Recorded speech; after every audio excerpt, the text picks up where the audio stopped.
countdown time again. Whoop whoop, we are 2 weeks out. That's it, just two. 2 weeks out for book 2 of Sight Beyond the Sun. I'm so excited. I can't believe how quickly this countdown is going by, but today we have a very special sneak peek for you. You're going to get a glimpse of the planet Havar, and that's Raveno's home planet.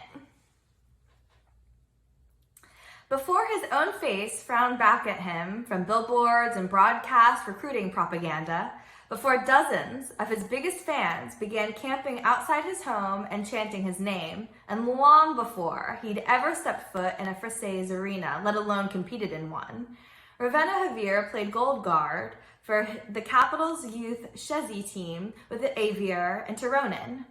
More crystalline in his memory than the games were their antics, celebrating wins with sickening mounds of loths, daring Avier to play an entire game one-handed, collecting bets for Tironin when Shezo refused to pass, ever.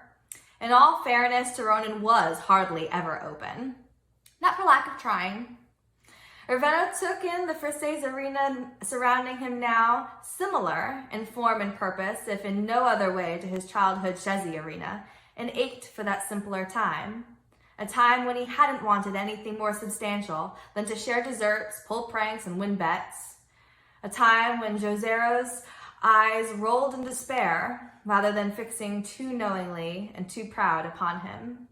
Back when Avier and Tironin had smiled as equals beside him instead of dourly supporting him.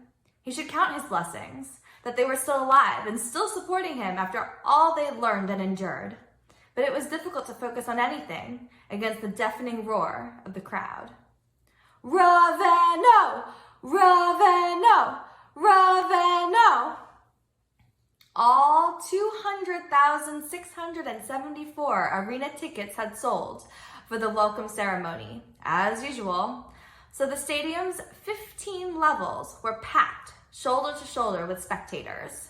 The cacophony of their chanting echoed around him, nearly physical in its volume and energy. Some people clapped in rhythm with the syllables of his name. Others waved shred banners or cranked hand sirens.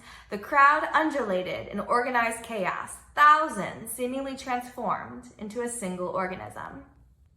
Citizens who hadn't nabbed a coveted ticket to today's event could watch from the comfort of their homes. According to Zozi's analytics, home viewership had risen to an all-time high of 96.7% during the previous intergalactic Frasez, as if people had anything else to watch, as if there wouldn't be consequences if they skipped it. He resisted the urge to rub his throbbing temple. Home sweet home, Kinsley muttered. Raveno glanced her way and nearly cursed. He wasn't the only one struggling to maintain his composure. Kinsley was flushed and tense as she took in the crowd with wide, darting eyes.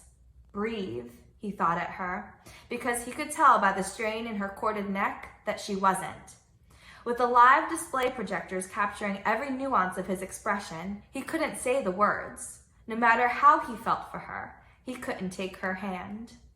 To the 200,674 people surrounding him, the 2 billion people watching from home, and most importantly, the one person about to make his grand entrance, he wasn't Raveno Javier, no matter how loud they chanted. He was Vril Sevril, and as such, his heart could only beat for Havar. Raveno widened his stance so the heel of his boot kissed the toe of hers. Kinsley released a trumpet.